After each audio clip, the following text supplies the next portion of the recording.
Hi besties, how are we doing? I hope you're doing well. Today I am going to be putting on my hater cap. I'm going to be a little bit judgmental.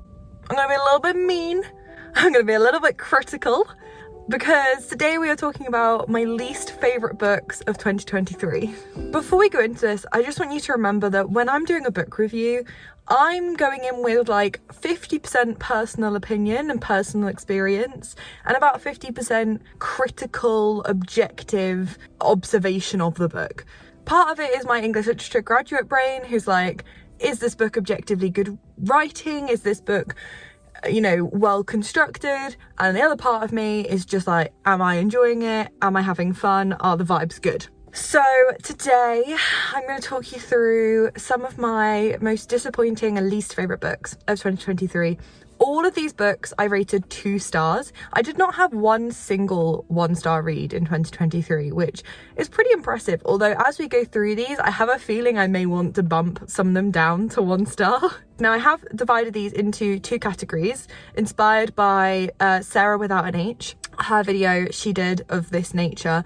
She broke the book down into 2 categories. The first category was books that she had low expectations for, that she went into truly not expecting much of and was not delivered anything particularly special. And then the second category was books that she had really high hopes for, that she was expecting something of and then was disappointed. So I have done the same categories and we're going to kick things off with books that I didn't have the highest expectations for. And take a sip of my tea before I spill some tea. We're going to start with a book that I actually read towards the end of the year, and that was The Hunting Party by Lucy Foley. We read this as part of my book club, Books with Brooke. Link will be down below if you want to join. But the reason I didn't have particularly high expectations for this was because I'm not a thriller girly. I don't like to be thrilled. I like to be securely in my seat, not on the edge of my seat. Don't like feeling tense while I'm reading. This particular month in December, I think it was, we voted to read 2 thrillers. Books with Brooke is a democracy. We all vote on which books we want to read, and it just so happened that everyone wanted to read 2 thrillers, and I was like, oh, this is not for me, guys. And I was correct. In brief, it follows a group of friends who are staying at a hunting lodge for New Year's, and there is a murder that takes place. One of the friends is murdered, and it's like a closed door murder, I suppose, if that makes sense.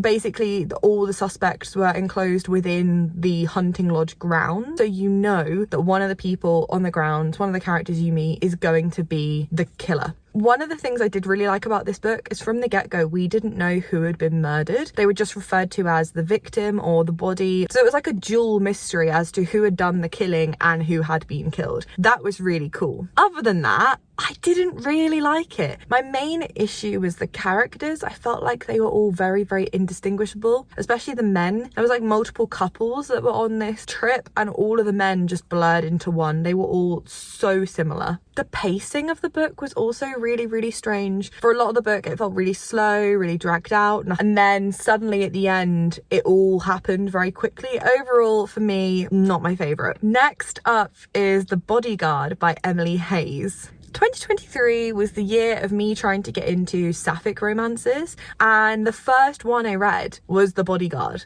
and it was not a good one to begin with. In summary, this book follows a bitchy rich girl and her bodyguard. The author for this one truly said no plot, no character development, only sexual harassment in the workplace. Only absolute unprofessionalism. That is what this book will contain. The rich girl was really unlikable, really, really selfish, and the bodyguard just didn't have any personality, so I wasn't really rooting for them, and I didn't see any particularly good character development across the book either. It wasn't like the rich girl had like some redemption arc. They just remained really unlikable. Another disappointing romance from another author called Emily, so maybe there is something in the name Emily for me last year, was Beautiful Things by Emily Raff. This was during the height of my Bridgerton binging era. I really got hooked on Bridgerton at some point last year, and I was craving reading a Regency spicy romance. This is a Why Choose Regency romance. And if you aren't familiar with Why Choose romances, because I honestly wasn't until last year, they basically normally follow one female who's in a relationship with multiple men, and she doesn't choose one in the end normally. I will say this book did pass the clit test, and that is a miracle. So chef's kiss there, well done. I had a similar issue with this as I did with The Hunting Party by Lucy Foley, weirdly, which was that all the men just blurred into one. They just didn't have distinguishing characteristics or features. Don't get me wrong, I didn't hate reading it, but it just wasn't very well written. There was a lack of tension. A lot of the sex scenes happened really quickly. There was no real build up towards them. Next up is City of Lost Souls by Cassandra Clare. So last year I binged the entirety of the Mortal Instruments and the Infernal Devices series. City of Lost Souls is the 4th book in the Mortal Instruments series. I'm pretty sure when the Mortal Instruments series came out, it was originally intended to be a trilogy, and then Cassandra Clare added some books on. So this book was considered like an add-on book, I suppose, in comparison to what she'd originally planned for the book series to be. And I think that shows. I think it should have stayed as a trilogy. If you're not familiar with this series, I'd be surprised. It's really made the rounds on BookTok and Bookstagram and BookTube. But it's a YA fantasy series. It follows our main character Clary as she finds herself caught up in the Shadowhunter world. They're sort of like demon hunters. She ends up falling in love with this character Jace. There's a weird like incest plot there. I'm not going into that right now. But in book 4, the Clary and Jace drama just drags and drags and drags. It's like the worst kind of teenage drama, and I just could not get behind it. I was so bored of reading it by book 4. I did eventually DNF this book. I think I got to about 60-70%, and then I googled the rest of the plot because I literally could not suffer through reading it anymore. There was a lot of pointless conflict and really low stakes as well, so it really did feel like Cassandra Clare was just like clutching at straws to try and write another book with the same kind of conflict. It was just being dragged out across another book. I ended up much preferring the Infernal Devices series. So I think if you're looking to go into Cassandra Clare's whole cinematic universe that she has going on, the Shadowhunter universe, I haven't gone on to read any of the later books from Lady Midnight and beyond. I really want to, but if you were unsure about reading the Shadowhunter series and you weren't particularly interested in the more YA kind of books that she writes, I think you could fully just skip ahead to the Infernal Devices series and you'd probably really enjoy that. It's set in Victorian London. It's really cool. Next up is Misty Falls by Joss Sterling. This is book 4 in a paranormal fantasy YA romance series. This book follows Alex and Misty. Misty has some kind of cool magical power. I do remember this book having a subplot of there being like a serial killer threat, and I genuinely remember being very scared. I was like, this is really creepy. I also really didn't like Alex and Misty. Alex was really nasty and mean to Misty, and I also remember there being these really weird relationships between adults and children. I remember there being a scene where 16-year-old Alex was being hit on by an adult female news reporter or journalist. There was also a scene where Alex was being interrogated by Misty's father. The whole thing was very, very odd and really didn't make sense in comparison to the 3 earlier books in the series by Joss Sterling, which I really enjoyed reading. I thought they were a lot of fun. Next up, we have To Kill a Kingdom by Alexandra Christo. I think this one might ruffle some feathers because I know this book has made the rounds. I think the reason I picked it up was because I had seen so many people talking about it. And I was so excited. This book had one of the best opening lines. The opening line of this book was, "I have a heart for every year that I've been alive." That's so cool. That's such a cool opening line. This book followed a murderous princess mermaid. Yep.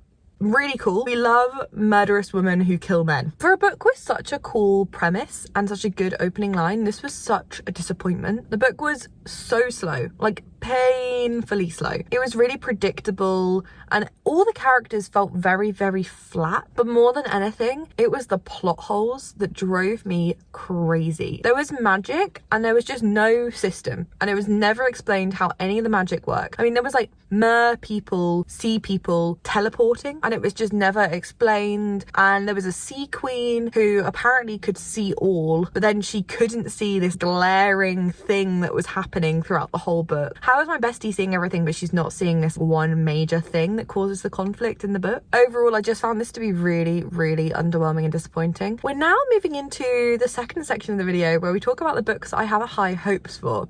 and I'm really going to start off things with a bang here, and I'm going to talk about Iron Flame by Rebecca Yarros. I read Fourth Wing, the first book in this series, which blew up in 2023. Everyone was talking about it. It was one of the most hyped books of the year, if not maybe the most hyped book of the year. And originally when I first read it, I gave it 4 stars. I think I was swept up in the moment. I did enjoy reading it, but upon starting Iron Flame and upon reflecting on it, I ended up bumping Fourth Wing down to a 3 star. And I'm going to get into that a little bit now as I talk about Iron Flame. To give you the most brief synopsis, Fourth Wing follows Violet, our main character. She has grown up her whole life thinking she is going to be a scribe, that she's going to work in libraries, but her mother, who is the director of this college, turns around to her as like, no, you are going to go and train to be a dragon rider, which is the most dangerous kind of area of this college. So Violet in the first book goes through her first year of training to become a dragon rider. The first 20% of Iron Flame was so incredibly dull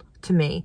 And I think that's the worst crime a book can commit. I don't mind if your book is a bit cringy. I don't mind if your book's a bit predictable or whatever. If your book is boring, that truly to me is the most heinous crime a book can commit. You have one job, which is to make me want to read you, and if your book is dull and boring, I don't want to read it. And that's how I felt starting Iron Flame. And it was a complete shock to my system, because for all of Fourth Wing's faults, I was never bored reading Fourth Wing. My main issue with Iron Flame, and subsequently now with Fourth Wing as well, was the complete shambles that was the world building and the politics. Starting Iron Flame, the world building and the political setup just completely fell apart. And it made me realise how poor the world building was in Fourth Wing. Now, I know some people will think this is really controversial. I want to clarify, I think the world building within the college setting, how that system works, how that place functions, was really good. I have a clear picture in my head of the college. It's outside of the college, the larger world around it, and all of the political complications and everything that just was not set up well in Fourth Wing. So then moving into Iron Flame, where Rebecca Yarros is obviously trying to pivot, kind of like Sarah J Maas does in the Court of Thorn and Roses series. She's trying to pivot us towards these kind of war novels. There's obviously like a bigger conflict. She just didn't have the grounding from Fourth Wing to do that. And so things started to just crumble and not make any sense. For example, there are these creatures. We kind of get introduced to these creatures in Fourth Wing, but it happens in this like weird kind of dialogue and they're not really explained. But there's these creatures and they become important in the second book,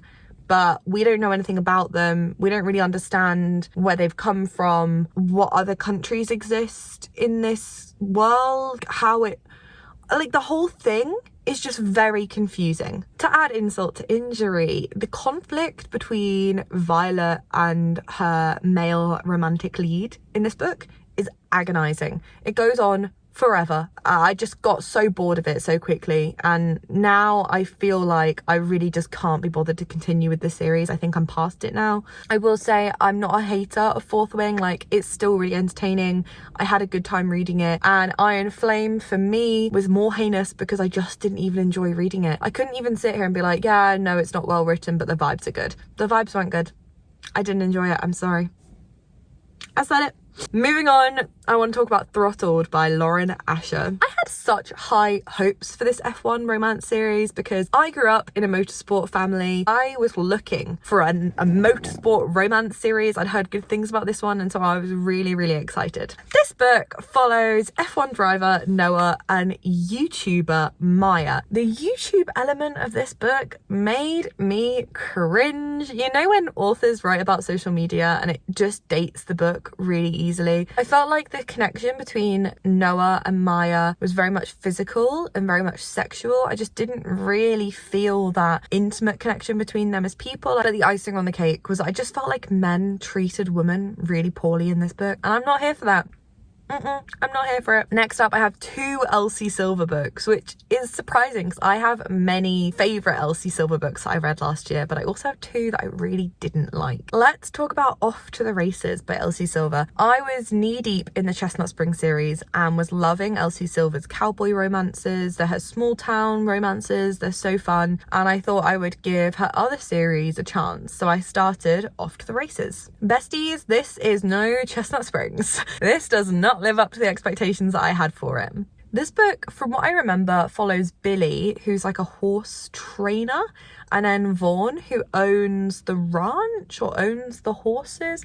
I can't quite remember, but it's like a boss-employee romance. I honestly can't remember much about this book, and I feel like that says a lot. She had more chemistry with the horse than she had with Vaughn. And it was not for me, sorry. Now, this one is going to ruffle some feathers for sure, because the next book I gave 2 stars that I didn't like from Elsie Silver was Hopeless. Yes, I know. I can hear you all screaming at me. I'm sorry. I just didn't like it. I know some people really love Jasper and Sloane. I am not one of those girlies. I am not a Jasper and Sloane girlie. I'm so sorry. The thing is, this book absolutely should have been my book. Hockey player. I love sports romances. Best friends to lovers. Love that, because they normally have really good banter and chemistry. I also love a road trip, and I was so excited at the prospect of a road trip romance novel. This book let me down on so many counts, and I'm going to quickly unpack why I think that is. First and foremost, the constant references to them being like cousins but not cousins, so deeply uncomfortable. It was giving Sweet Home Alabama, and I was not here for it. I feel like Jasper, also controversially, I just didn't think he had much of a personality. My main issue with this book was that I was expecting this epic, cool road trip where they went to these amazing places and they explored together and they built up this amazing chemistry, and yet it just wasn't that. Like, it was a really boring road trip. I think this one was cursed with just being a bit dull. And like I said, for me, that's the worst crime a book can commit. Final book. Oh, this one's a controversial one. Mainly because this is one of my bestie's favourite books. My bestie Shannon loves this book. She recommended it to me, and that is A Discovery of Witches by Deborah Harkness. I tried reading this book not once, but twice in 2023. I was determined to try and like this book. The first time I read it, I literally couldn't finish it. I DNF'd it. The second time, I forced myself to finish it, and I still didn't like it. This follows a academic witch in denial and a vampire who fall in love. I loved the academic setting, and I literally hated everything else about it. That's my summary on that. Didn't like it. Was not for me. I hope I haven't rustled too many feathers. Please let me know down below what your least favourite books of 2023 were. Thank you so much for being here, and I will see you all super soon.